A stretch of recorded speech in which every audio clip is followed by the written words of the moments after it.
Please join me in welcoming David Mann.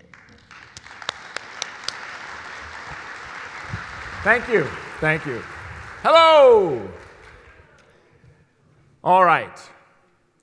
Imagine you are standing next to a lake in the woods, a good couple of miles from the nearest town or even a road. You're about to put your canoe in the water, and you notice the wind has picked up. There are big waves out there, and they are not moving in the direction that you want to go. You are headed west, not north, like the waves, and you want to stick to your plan. This trip has a westward itinerary. And the girl you're with, Jane, looks at those waves and she says, well, looks like we're going to have to change the plan and roll with it. What do you do? Is that maybe how you feel right now? With the big change hitting your industry, it's like the wind has picked up and is moving in a direction you don't want to go. We're going to talk this morning about how successful people deal with change and the 3 strengths they share that keep them at the top of their game. I'm going to show you how, by rolling with it, they actually get stronger. Well, 15 years ago, that was me by the side of that lake, looking at those waves, talking to Jane. And how much canoeing experience do you think that we had combined between the two of us? None.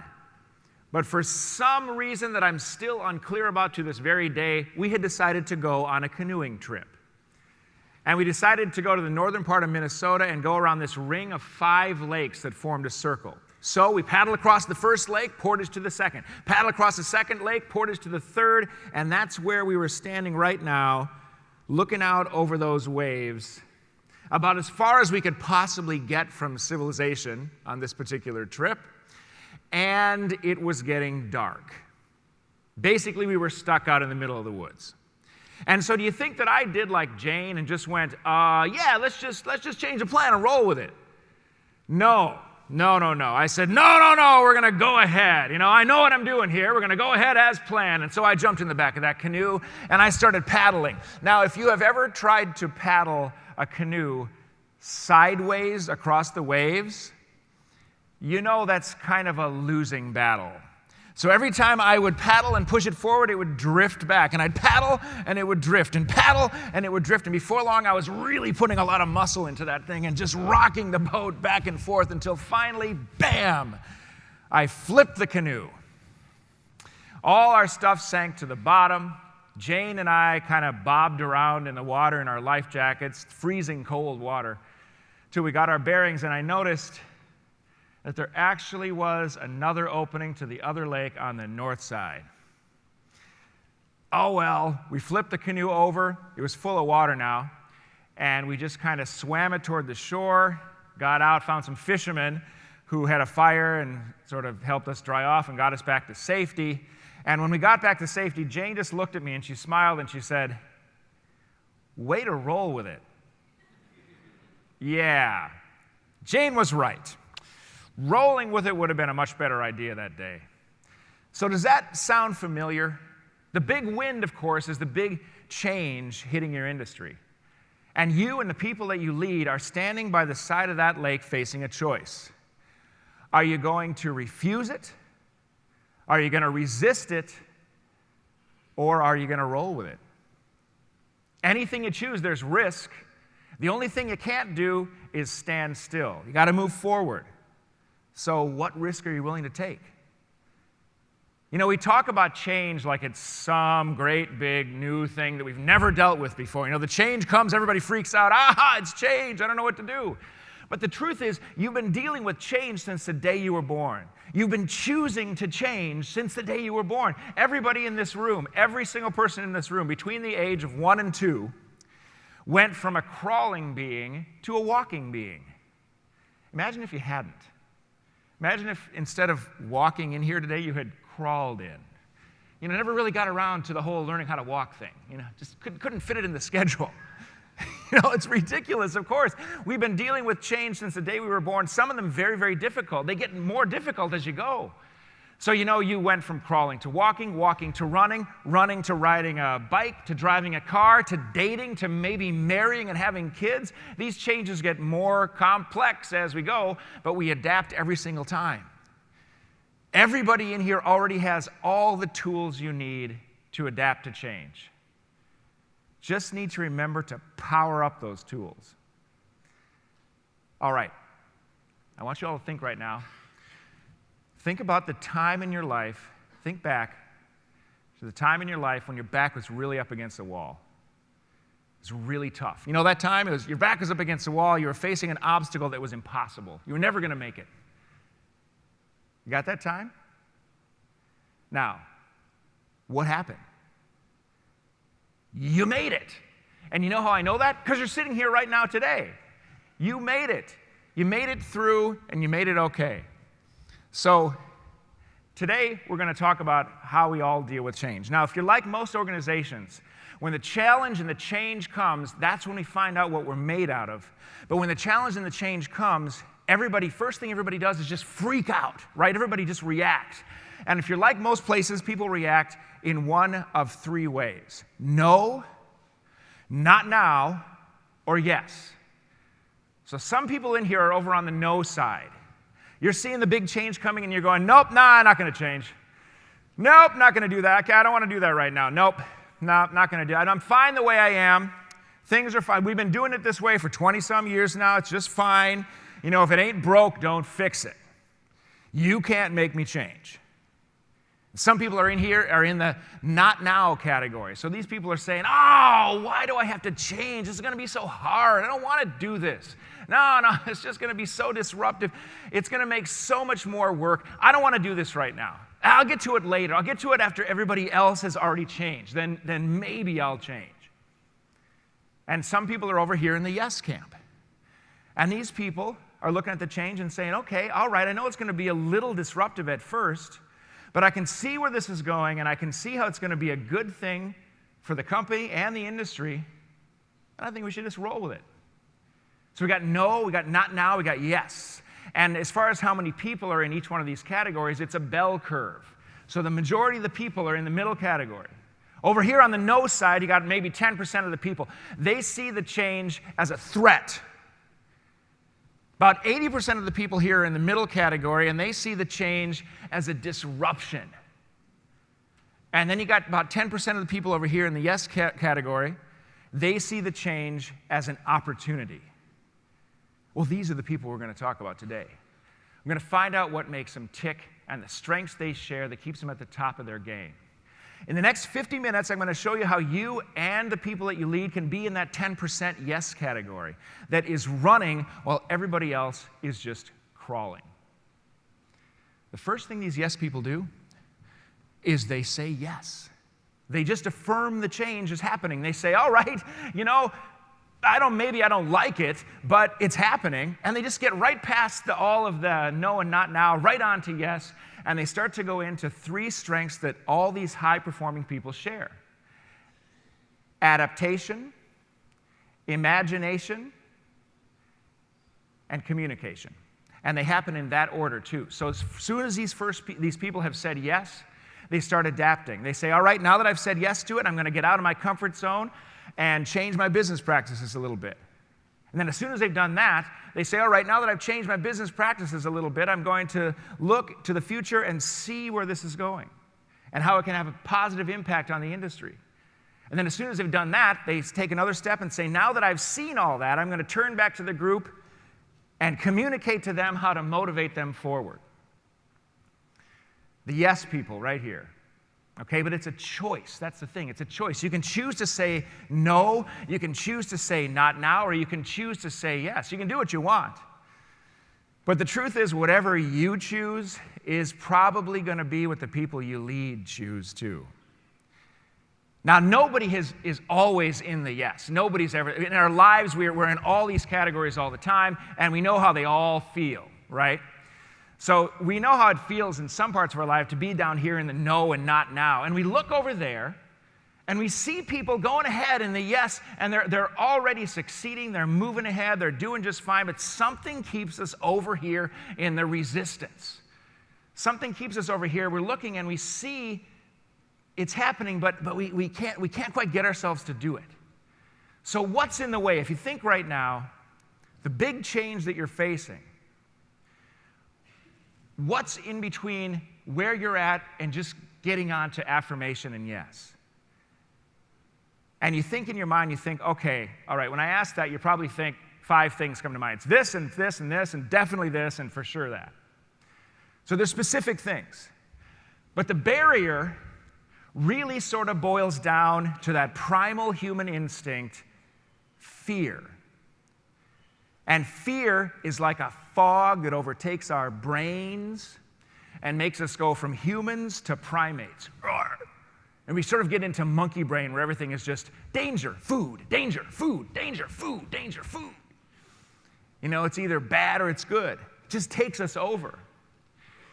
Now, the thing is getting on to yes really can just be a matter of trusting and having belief and faith. Because what you're probably looking at over there, when you're in the sort of monkey brain here, you're hanging on to stuff that you know. You know it because over there it's unknown. So if it's the unknown that's keeping you, you got to know more. And you're already here, you're learning so much about the changes that you're facing. The more information and knowledge you have, the clearer that fog gets. The more aware you are, the less afraid you are. And the same thing for you people that you lead. The more information you have, the better off you are. So you got to know as much as you can to clear out that fog. Knowledge in this case is like light in a dark room. You walk into a dark room and you don't see where the furniture is, and so you want to just kind of stand still, frozen. You flip on the light, all of a sudden you see where all the furniture is, and you can move around just fine without bumping into anything. So knowledge, when it comes to change, works the same way. So you know as much as you can, and then it just, you know what, it just becomes a matter of commitment. Getting from this no and not now piece through that haze and onto the yes track. Sometimes you just have to commit. There's a great, huge power in that. There's a story of the Scottish explorer W.H. Murray, early part of the 20th century, was organizing a team to do a Himalayan expedition. And they hadn't really done a lot of preparation in advance of this expedition. But he said they did do one thing. They put down money for transportation to Bombay to begin the journey. And the act of putting that money down was an act of commitment. And when they did that, all kinds of opportunities open up for them. And he's responsible for that quote. Until one commits, there is hesitancy, the chance to draw back, always ineffectiveness. The moment one commits, he says, providence moves too. And all sorts of things occur that wouldn't have happened if you hadn't committed. In other words, jump and the net will appear. So if you're standing over here in the sort of no and not now resisting and you're looking at that fog, sometimes it's just a matter of going, okay, I'm going to commit. And you get over here to the yes track and all of a sudden possibilities open up and you can get on the track of these 3 strengths of high-performing people: adaptation, imagination, and communication. All right, so let's talk about the first one, adaptation. Stay flexible.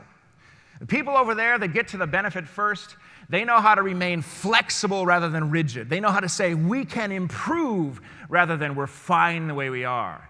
And they do this even though there's more paperwork and cost, maybe. Even though everybody around them seems like they're doing just fine staying put. I talked to quite a few of you actually, in preparation for coming here today. And I found how true this really is. I heard about this big regulatory change that you're facing, this huge thing, and it does sound incredibly difficult. And it also sounds like your industry has faced this many times before. And the surviving people, the people who really thrive, are the ones who say yes first and move on. I talked to Rick Doan of Sunrise Credit, and he has a great story because he's been in the business since he was a little kid, he says. His dad started the company in 1974. So Rick's been in this since he was just a little boy. He's been in collections. And he's seen his dad deal, originally saw his dad deal with a lot of changes. You know, first thing his dad dealt with was the change in the late 70s. Big regulatory change, Rick says, much like we're dealing with now. And then when Rick got involved in leadership, he, by the 90s was dealing with changes concerning debt buying. And now, and at that point, he says he just expanded the business, started a call center, and actually grew from the experience. And now is applying the same way of thinking to the change that you're dealing right now. Just say yes first, move on, go forward. I know many of you have a story a lot like Rick's, a story that's even longer than that, even further back than the 70s. Many of you have been in this for a long time. And some of you are at the beginning of your story and just starting out and looking, well, how do you navigate this? So many of you already know how important it is to say yes and adapt and move forward. And you also know that a lot of this really comes down to mindset. It comes down to how are you thinking about it? Because if you're over here in the no camp, if you're over here just insisting on resisting and saying no, these people have a mindset sort of like concrete, really firm and rigid. So they'll say things like, I'm fine the way I am. And I don't need to know more. My opinions are set. They're not going to change. I'm good. Yep, I'm fine. Don't need to do any changing. So they're stuck this way, and they say, and if setbacks happen, it's never their fault, right? Concrete mindset, they say, no, it's the economy. It's the government. It's the way I was raised. It's the weather. It's never their fault. So they have a hard time dealing with change because the concrete can break. Concrete can crack. Concrete can be crushed. Over there on the yes side, those people, they have a fluid mindset. So they say, okay, I can develop. I can grow and improve. I expect challenges. I accept setbacks. So they're good at dealing with change. When the setbacks happen, they say, well, what can I learn from this? How can I move forward and make sure that doesn't happen again?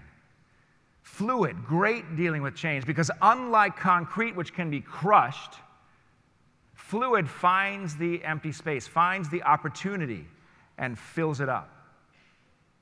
So what about these people in the middle? These not now people. These are the people who can be swayed one way or the other. And you all know you have key influencers in your company, both negative and positive.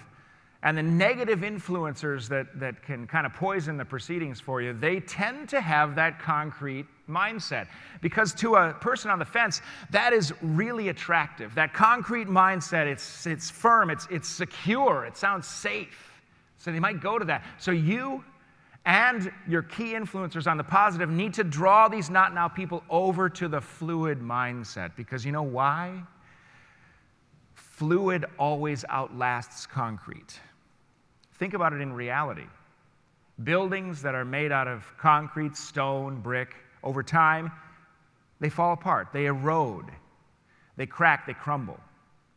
And think about a river. It starts small, and then it gently pushes obstacles out of its way, adapts to its surroundings, and grows stronger and lives forever.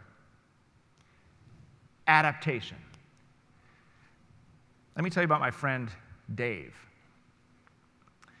Dave, about maybe 20 years ago, was working an $8 an hour data entry job because he really wanted to be a musician, So he was playing guitar, writing songs, and he liked to write the music, but the writing of the lyrics was a little trickier for him, and so he would, he'd write in notebooks like anybody would, but his imagination got kind of stifled that way, and he decided to do a different approach where he would take individual words out of things, cut them up, just the individual words, and put them down on a table in front of him and build interesting songs and poems that way because it'd be phrases he wouldn't have come up with otherwise. Then he faced a problem.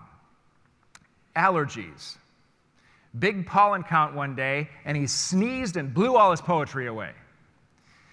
So at that point, he could have stopped and said, that didn't work, and just gone back to writing in the notebook, but he didn't.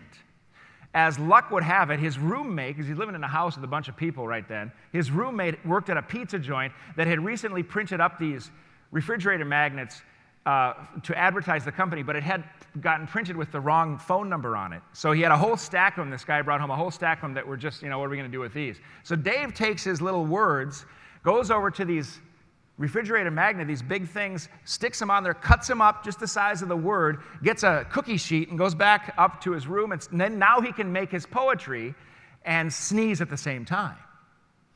Then he faced another problem because one of the other roommates decided they wanted to have a party a couple days later, and for some reason they thought it'd be awesome to make fresh-baked cookies at this party. So they needed the cookie sheet. So he took the cookie sheet. At that point, he could have just wiped them all off and been done with it, but he didn't. He took the whole cookie sheet with all of the words on it down to the kitchen, and they said, well, what are we going to do with these words? We've got to use a cookie sheet. So they took all the words off and stuck them to the refrigerator, made the cookies, had the party, and then he noticed something. At the party, everybody was going up to this refrigerator and moving the words around in different ways, making their own little phrases and cool things out of it. And Dave sat there and went, oh, that's good. And by the end of that party, he already had 4 people requesting a set for themselves. So he'd go to the scissors and cut them out. A couple weeks later, I was sitting with him at an art fair, and he was madly cutting these things out with a scissors like crazy, lying down the hallway. He couldn't make them fast enough. $8 an hour in the spring of 1993. By the end of 1994, 18 months later, magnetic poetry turned $1.2 million worth of business off of that idea. It's still going strong today. He's continued to adapt along the way. Now, Dave's a brilliant guy, very creative, and of course, sharp business sense. But his whole story started with an act of saying yes, affirming, and adapting to the change and moving forward. Now, I know Dave's sneezing and cookie sheet problems probably sound like kind of small potatoes to you right now, because you're dealing with this enormous big change that you can't really control. Dave chose all of those times to say yes. You're not really getting that. You have an outside entity, this great big entity outside your industry that's saying you have to get out of your comfort zone, whether you like it or not. And that's tough, because we all know about the comfort zone. You know, we all develop this comfort zone that feels nice and safe. You know, we know what we know in there. And that's evolutionary for the brain. The brain developed the comfort zone to deal with growth because it makes the brain work less hard if you're in a comfort zone where you know things. So we all have comfort zone for a good reason. But we sometimes as adults tend to get into the thinking that we're either in the comfort zone or it's panic, panic, danger, danger, comfort, panic, when in fact we all know there's another layer between there, the growth and learning zone. Just outside of comfort zone, but not all the way to panic. The thing is, you're dealing with an outside body telling you you have to do that, which is hard. And if you haven't developed the organizational muscles in advance to get outside the comfort zone, that's going to be really painful. The cool thing, the interesting thing about really high-performing people, champions, is they will on purpose take a step outside that comfort zone with nobody telling them to do it. They just get right outside of it on purpose to build their strengths. So, for example, Tiger Woods, back in 1997, young guy, won the Masters, a champion as a young golfer. Now, he could have, like most people would have, been, I'm a champion, and he would have continued to do everything just exactly the same way because who wants to mess with success, right? But he didn't. He won the Masters one time, and then he took a whole year and redesigned his golf swing. He didn't have to do that. He just knew he could be better. So in 1998, he didn't win very much. But when he came back in 1999, he was even more of a champion than he'd been before and started to just soar through years of uninterrupted success. Of course, now Tiger Woods is dealing with a different kind of adaptation, but that's another story. Neil Peart, the drummer in Rush. Anybody like Rush in here? Yeah, Rush. Neil Peart, regarded by most people who pay attention to music and drumming as the greatest drummer of all time. He's the drummer in Rush and also the lyricist. Neil Peart, a phenomenal drummer, and by the early 90s, he was already a massive success. The band had sold millions of albums, and this is 11 years after Moving Pictures, Tom Sawyer, you know? They were established.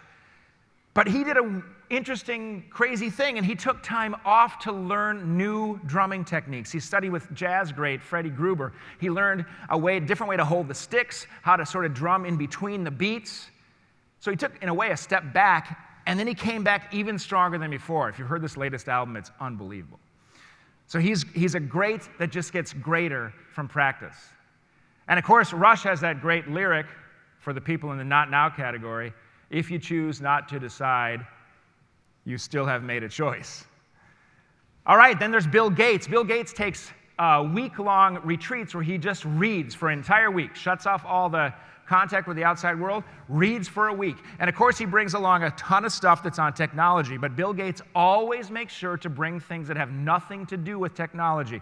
Literature, art, trends from other markets. He brings things that are outside his comfort zone just to grow and understand the mindset of the whole generation so he can continue to be a success. Jerry Seinfeld in the late 80s was, of course, a very well-known comedian in New York and nationally. He'd been on The Tonight Show a few times, so he was good as a stand-up. He was very solid. And Jerry Seinfeld had himself on a writing routine where he would write a couple times a week. And he could generate a good amount of new material for his act. Then one day, he is sitting having lunch, and near the end of the lunch hour, he notices through the window construction workers going back to work.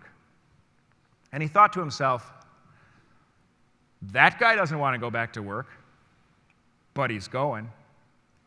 And then he thought about his job, and he thought, if I had the work ethic of that guy, imagine what I could do. So he started to write every day on a schedule. If he hadn't done that, it's doubtful that he definitely would have continued to be a successful comedian, but it's doubtful that he ever would have reached the unimaginable heights of that television show. He had developed so much material, he and Larry David could go to NBC, and they started a TV show, which is of course, legendary. Success sometimes begins with taking that step outside the comfort zone on purpose to grow, so that when the big change happens that you can't control, the muscles have already been developed. All right, who wants to volunteer right now to come up here and get outside their comfort zone for a couple minutes? 5 people? Can I get 5 people? All right, come on up. Come on up here to the stage. 5 people. That's 2. That's 3. 4. There's 1 more spot open. Who's it going to be? Who's it going to be? Come on, it's safe and easy. It's easy. All right, come on up. Great. All right, come to the middle. And let's make a line just in front of that line, a straight line across the stage, okay? All right, gentlemen. It's all gentlemen. Look at this. Actually, take 1 step forward, if you would. There you go. Okay. Now, here's what I'm going to have them do. I'm going to count backwards down from 10. And when I get to 1, I want you to become something in a bowling alley. Ready? 10, 9, 8, 7, 6, 5, 4, 3, 2, 1. Go! Okay, great. All right, what are you? I'm a bowler. Oh, great. What are you? I'm a bowler. Good. What are you? Bowling ball. Good. What are you? Bowling ball. Good. What are you? I'm a bowler. Wow, that's incredible. All right, you guys, stand back up. Now, I'm going to count backwards from 10. I want you to become something in a bowling alley, again, but not anything that you or anybody else in this line has been yet. Ready? Go. 10, 9, 8, 7, 6, 5, 4, 3, 2, 1. Okay, what are you? Bowling pin. Bowling pin, what are you? Ball return. Ball return. What are you? Bowling pin. Bowling pin, you? Bottle of beer. Bottle of beer. What are you? Bowling pin. Bowling pin, very nice. Okay, relax, back to neutral. Good, good, good. And again, I'm going to count back from some 10. You can use the whole 10 to become the thing if you want. And I want you to be something in a bowling alley that nobody has been yet at all. Ready? 10, 9, 8, 7, 6, 5, 4, 3, 2, 1. Okay, what are you? Arcade game? Arcade game. What are you? The old man who didn't have a good game. What are you? I'm the lane. The lane. What are you? A trophy. A trophy. What are you? I'm an order of fries. An order of fries. Great. Stand back up. Okay, we're going to do it again. Do it again. Do it again. All right. Okay. You ready? Shake it off. Okay. Now, I'm going to count back from 10. Become something in a bowling alley that nobody has been yet. Ready? 10, 9, 8, 7, 6, 5, 4, 3, 2, 1. Okay. What are you? I'm a bowling shoe. A bowling shoe. Good. What are you? I'm the spray that they spray in the bowling shoes. A very, very important service. And what are you? The foul line on the lane. The what? The foul line that The you can't step foul over. line. The foul line on the lane. Good. What are you? A chair. A chair. Wait, is anybody sitting on you right now? I hope not. Okay, good. What are you? The score machine. The score machine. Good. All right, stand back up straight. We're going to do it again. Ready? Same thing. Something in a bowling alley no one has been before. Ready? 10, 9, 8, 7, 6, 5, 4. Become it. 3, 2, 1. Okay, Ray, what are you? The dad paying for the games. Dad paying for the games. How many games have you paid for so far, Dad? 5. 5 games. Yes, he has. What are you? The front door. The front door. What are you? The bowling ball holder. The bowling ball holder. Are there bowling balls sitting on you right now? A lot of them. How did that feel? It hurts. Oh, yeah. Okay, what are you over here? The arrow on the lane. The arrow on the lane. Very nice job. And what are you? Bowling ball holder as well. Bowling ball. You didn't know. Okay, good. Great. Stand up. And we're all done. Big round of applause. You can go on back. They will never look at a bowling alley the same way again. All right. Thank you all for participating with that. All right, so what just happened? Besides 5 guys turning into things in a bowling alley, being out of their comfort zone, I presume they don't do that all day, usually. That's a little theater game that I use sometimes with student actors, but I use it a lot for this purpose too, because something interesting happens when you do that exercise. Did you see what happened? We just witnessed a brain shift. We witnessed a brain shift right in front of our very eyes. They went from left brain to right brain. Because we all know the left brain handles things like, the left hemisphere of the brain handles things like logic and science and reason, strategy. Over here on the right side of the brain, this handles imagination, passion, and vision. So did you notice what happened when I first said, be something in a bowling alley? They tended to have something ready to go. I say bowling alley, we had bowling pin, bowler. Something with the word bowl in the title. And by the second round, they still kind of had something. And then it got a little harder by the third round. And then by the 4th and 5th round, we started to get really imaginative options that they came up with. That's because they moved from left to right brain. The left brain will make a list. It'll just go off a list. So you got bowling alley, you think, oh, bowling pin, yeah. You're not even really seeing it. You're just thinking, yeah, of course, bowling pin. And maybe the second round too. But then it gets going, and we get an awkward, like, moving over the hemisphere break. And then once they get to the right side, it's visual. And you can see the inside of a bowling alley. And now the possibilities are sort of endless. We got the door of the bowling alley, the arrow on the lane. I mean, we got imaginative stuff because they're now working from a visual brain rather than a list brain.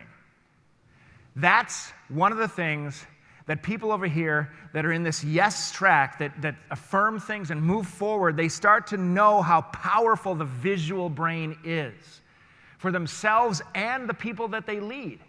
It's very persuasive to paint pictures for people. Let me ask you this. Do you sometimes feel, if you have a staff that you have to address and work with, do you sometimes feel they're not listening to you? Sometimes get that feeling? Well, that's because people don't tend to remember words. They remember pictures. So if you draw them pictures, essentially, with the words, they will remember it a lot longer.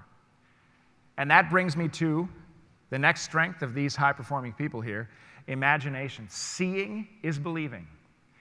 These people in the yes track that get to that benefit first and profit from it, they can see the result rather than the obstacles. They paint hopeful mental images rather than fearful ones.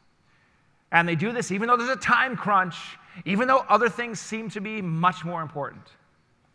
These people understand the truth in what Einstein said: imagination is more important than knowledge. Knowledge is limited. Imagination encircles the world.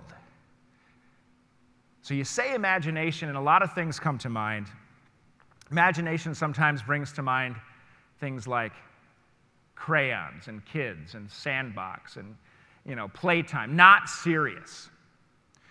But imagination is not just the realm of kids, and it's not just the realm of, innovators that come up with the latest techno gadget every couple of months. Imagination is something that we all can use. It's a function of our brain, but we tend to let it get kind of soft as adults, as we tend to rely on data and numbers and facts and words from the left side of the brain. If those data and numbers and facts and words don't add up into a picture, it really isn't worth much, because, like I say, people don't tend to remember the words individually. They remember the picture you paint with the words. If you can paint a hopeful and positive mental picture for the people you lead of what the change is going to look like once it's all done, you stand a much better chance of them following you there. Nobody knows the truth of this better than lawyers and salespeople. I work with a lot of attorneys, trial attorneys, and a lot of salespeople. Communication skill and persuasion. When I work with attorneys, sometimes, of course, attorneys have to do an opening statement at the top of the trial where they address the jury and tell them the story of the case.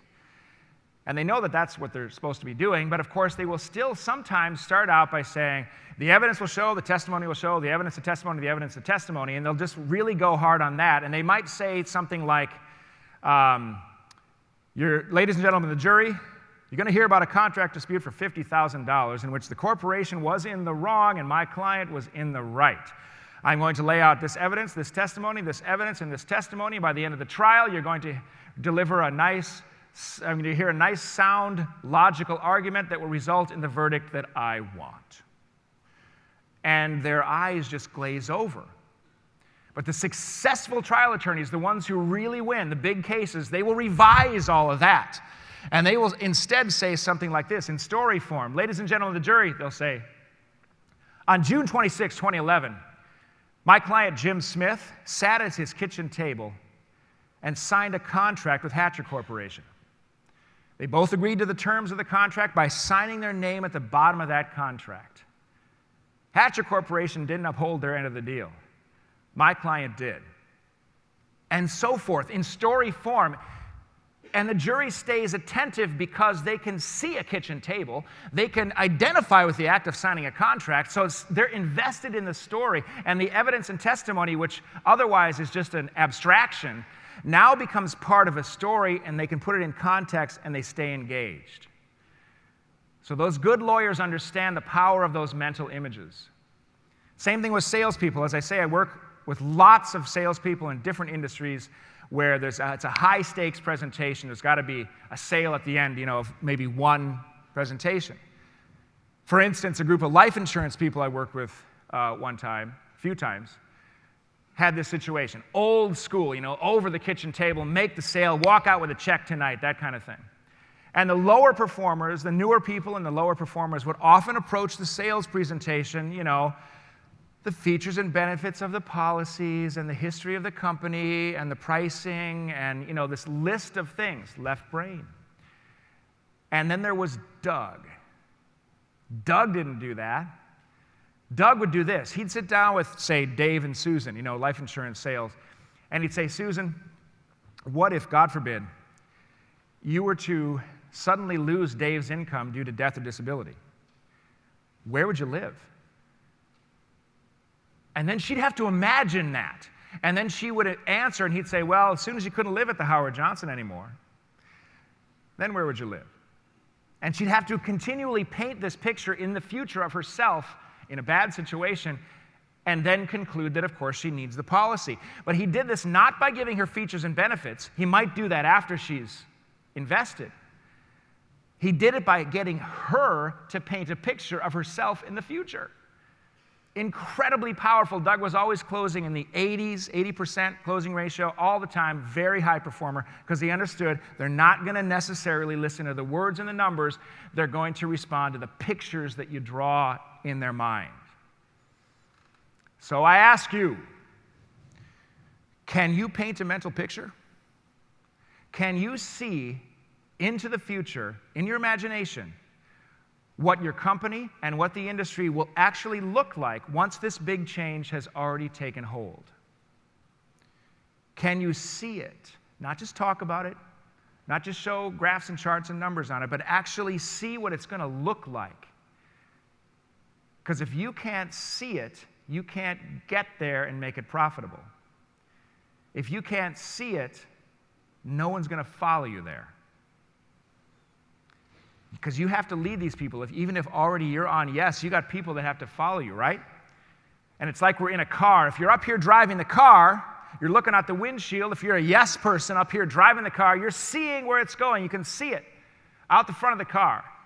The not now people are sort of in the back seat of the car, kind of throwing things at each other, kind of rustling each other's hair and messing around, and only once in a while looking out the front of the car. The no people are back here in a trailer behind the car, bouncing along, grumbling, and never looking forward, and just assuming that the car must be going somewhere bad. But if you're at the front of the car, the leader, the yes person driving the car, clean that windshield, get a clear vision of where you're going, and see it. And what you're seeing essentially is a future story, like Doug did here in the life insurance example here with Susan. You're seeing a story that's happening in the future. And I'll tell you, stories, there's nothing more powerful than a story.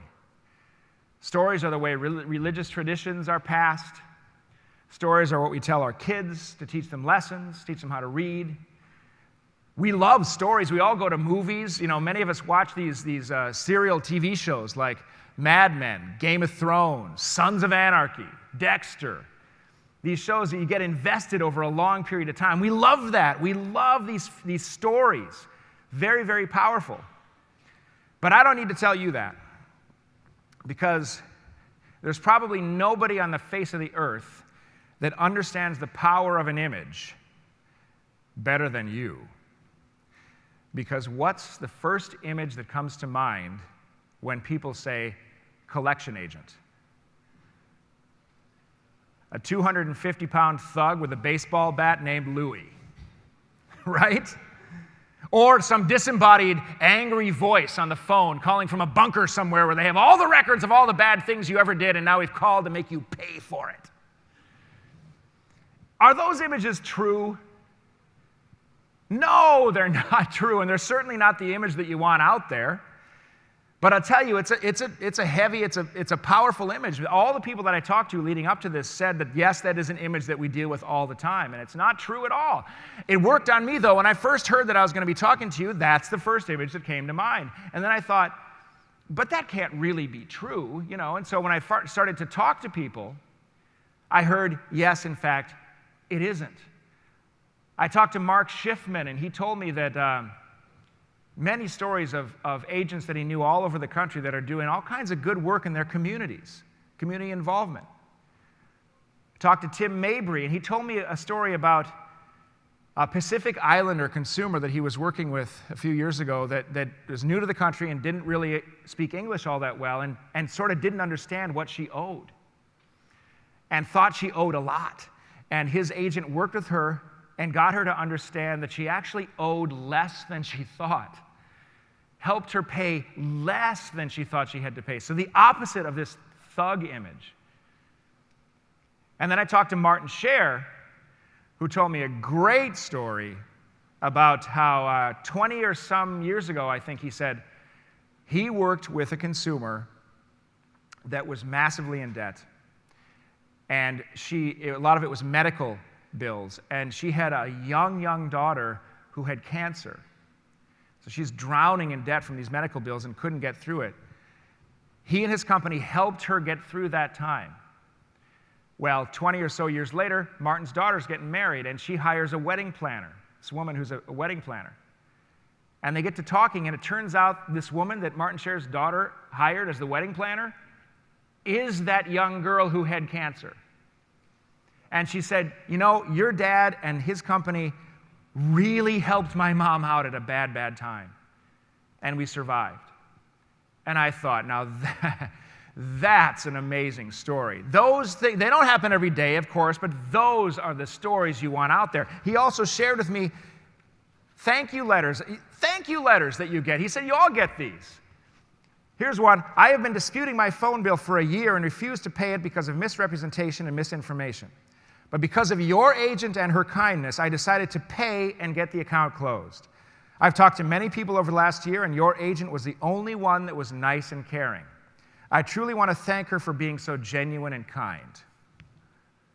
Another one. Please recognize my agent's considerate and professional handling of my account, since without his understanding over the past couple of years, I would not have made it. And another one. I would like to thank you for assisting me with my account. Your professionalism, knowledge, and demeanor show there are debt collectors who truly care about the people on the end of the line. I mean, you all have these letters, right?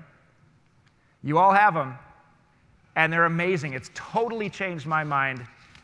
I've now told my friends, no, really, listen to this, and told them the story. You can do that too. What little thing can you do? It doesn't have to take time or effort even, really. It's just remembering to do it. What little thing can you do today, tomorrow, next week that will help put a different story in place of that thug image? Just a little thing. Just tell one of these stories. Get the letters out there and let people know. That's a change that is not being imposed from the outside. That's a change that you can actually generate. Tell those stories. Which brings me to the next point, communication. Communication. Good leaders in this yes track that are moving forward, getting the benefit of the change first, they know how to empower the group. They know how to share rather than withhold. They value clarity over superiority. Nobody wants jargon dumped all over them. And they do this even though they know it's going to mean more listening than talking, and even though they themselves might be ready to just get on with it. Good leaders, who are usually good communicators, know that communication is about more than information transfer and data dump. It's about empowering the group. One of the greatest leaders of all time, Henry V, King of England, about 500 years ago. Big warrior king, young guy with a lot to prove, and just went to war and won all the time. This guy was amazing on the battlefield, Henry V. And so he's out there. One of his advisors told him that he actually had claim to France if he wanted to just go and take it through a lineage of his. So he decided, hey, you know what? I'm going to go ahead and take France. So he went over there with 10,000 guys, and they hit a big battle when they first got there, wiped out half his guys, and by the middle of the time he was there, he was on the field of Agincourt with 6,000 men, and the French army had 50,000 men. Ever felt that way? Got a small army up against a big one? So he's there, and they're totally outnumbered. And his men knew this, and this battle was taking place on the St. Crispin's Day, which was a big holiday in England where everybody gets the day off. So Henry overhears on the battlefield one of his top men saying to one of the other guys, "Oh, we are so outnumbered. I wish that we had maybe 1,000 of those guys who are home right now with a day off."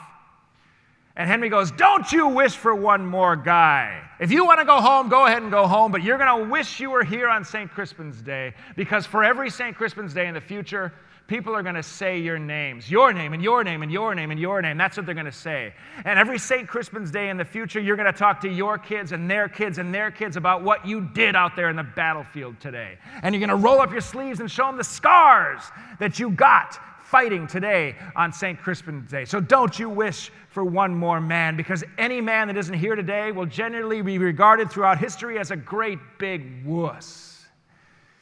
Go out there and fight, we few, we happy few, we band of brothers."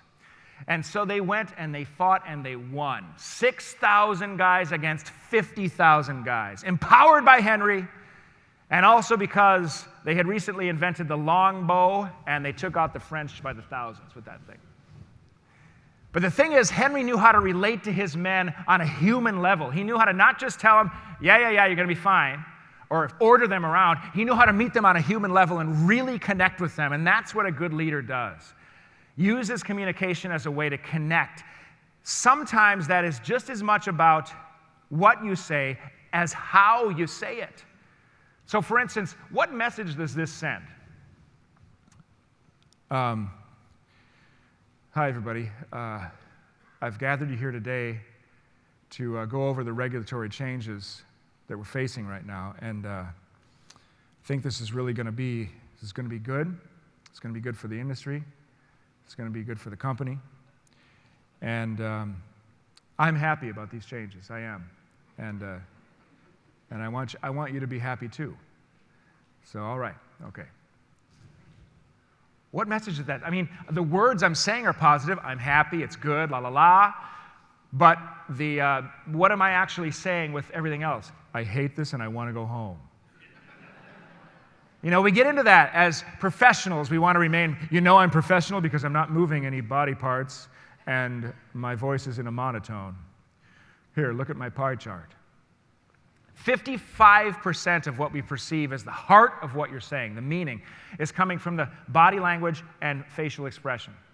38% is coming from the vocal inflection, which you just saw me do up here, which means only 7% is coming from the words you say. Yet where do we put all of our attention? On the words. People don't remember the words. They remember the pictures you paint with the words, and they remember the picture of you saying the words. So what picture is this? This is telling a whole story, right? The story is a bad story, whereas this tells a much better story. This says, I'm confident. This is what Henry V did, right? He didn't stand like this. He stood like this. And the vocal inflection is the same thing. You got to get some energy in the voice. Like I said, I work with salespeople a lot who are on the phone a lot, which I know your people are too. And I worked with, again, the life insurance people did appointment set calls. And in this appointment set call, they would have to ask questions about preliminary questions for qualifications for life insurance. So these questions would be something like, do you or your wife smoke? Do you have cancer, diabetes, and things like that? So I'm in this role play session, and this guy Steve is in the session. And this guy Steve is in kind of a slump, he's not making many appointments, and his ratio is going down, down, down. And I had him do the role play with me on this telephone thing, and he's going through these questions, and he goes, so, are you or your wife a smoker? Any diabetes? Any cancer, heart disease, amputations, and I said, Steve, all right, great. Why don't we go back and maybe try it sounding like you care about the answer to the question? Maybe put a little thing in your voice that says, like, I know this is personal information. And he said, okay, sure. And we did it. And the next day, he came in for the day 2 of the session. He's just burst through the door. He goes, I set 5 appointments in the first hour on the phone. That's how important vocal inflection is. That's how you make the human connection. The people that you lead need to see you as a human. So the voice and body is a big part of it. And also what you share with them. Share with them that you, when facing this big change, already went through no and not now before you got to yes. Because you did. Everybody does. It's just a matter of how long it takes. You can go through all of those stages in an hour, right? The big change happens, and the first thing you think is, nope, no, I'm not going to, no, I don't want to do this. No, forget it. No, I mean, at least not now. I don't want to, I will do it later. We'll get to that sometime after a few other things happen. But then again, we want to be ahead of the change, and so why don't we just go ahead and roll with it right now? So that whole progression can happen in an hour or a day. But for your people, it might take longer. It might take a month. It might take longer, several months to get them through that. So you need to position your key influencers, give them a good communication example to follow that's relatable and human, and that helps get them through. Because like I say, people want a leader who is communicating not only right information and right procedure, but also right mindset and right attitude. Good leaders, good communicators know that it's not just about transferring and giving them the knowledge that's in your brain, it's also the vision in your mind and the values in your core. All of that is good, empowering communication as a leader. That's what separates these yes people from everybody else. And that's what Henry V was out there doing on the battlefield. If you can do that, you get your no's and your not and now's through the monkey fog of fear onto yes and moving forward, empowering the whole organization to grow and thrive while embracing the change. But I don't need to tell you all this because you already know it. You've been dealing with change since the day you were born. Your industry has been dealing with change since the day it was born. Some good, some bad, some wish you would just go away. The fact always remains the people who insist on saying no will fall away, and the people who say yes will grow and thrive. I've had a great time getting to know all you in preparing to come here today. And I hope that we can continue the conversation. There's cards on the table with information about me, and there's a QR code on there. You can just snap it, get to my website, send me an email. I'd love to hear from you. Ask me a question, I'll answer it about this. I want to know what you're dealing with, what your people are dealing with, where your mindset is, and how I can help you get them from no and not now onto yes and grow your company in the face of all this change. You have a hard job. You have to make your business thrive even though the government's turning up the heat and everybody thinks your name is Vito. But you're standing on the edge of that lake and the wind has really picked up. You're about to put your canoe in, and you're facing a choice. Are you going to refuse it? Are you going to resist it? Or are you going to roll with it? The choice is yours. Thank you.